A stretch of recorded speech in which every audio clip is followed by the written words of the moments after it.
હર મહાદેવ.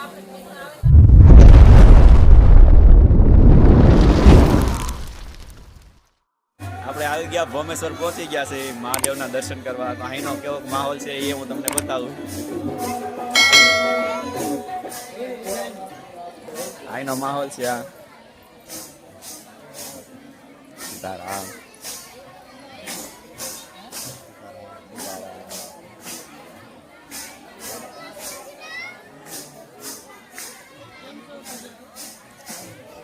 આજે અહીંયા પણ પૂજાનું આયોજન કરેલું છે અને પૂજા ચડાવવામાં આવેલી છે.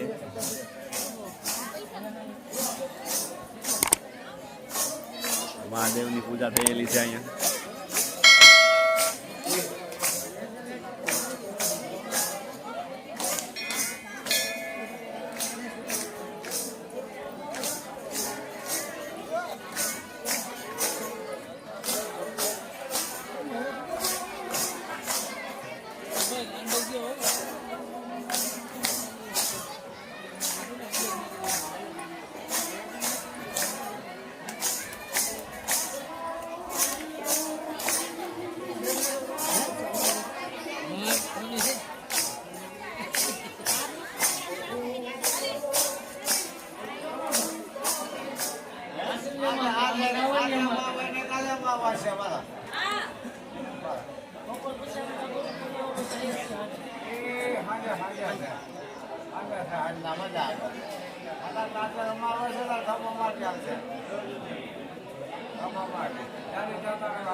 આ અમારા ગામનું પૌરાણિક મંદિર છે, બહુ જૂનું મંદિર છે. અહીંયા અમે બધા વર્ષોથી પૂજા કરવા આવીએ છીએ ભગવાનની, અને આજે ભગવાનની ઘીની પૂજા ચડાવેલી છે, જેથી કરીને ભગવાન છે એ અમારી મનોકામના સિદ્ધ કરે.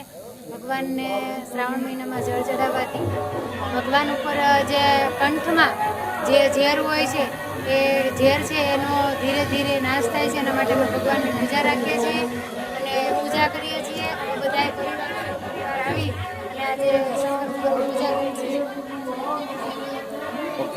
તો અમે બધા અહીંયા સરસ રીતે પૂજા કરી છે. તો તમે બધા પણ ભગવાન શિવશંકરની શ્રાવણ મહિનામાં પૂજા કરો, એવો એક અને લોકોમાં એક વિચાર જાગૃત કરો કે શિવશંકરને જળાભિષેક કરે.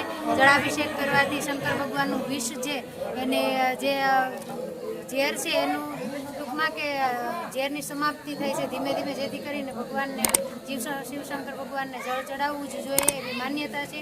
તો એ માન્યતા સાથે બધાને જય જય મહાદેવ. હર હર શંકર.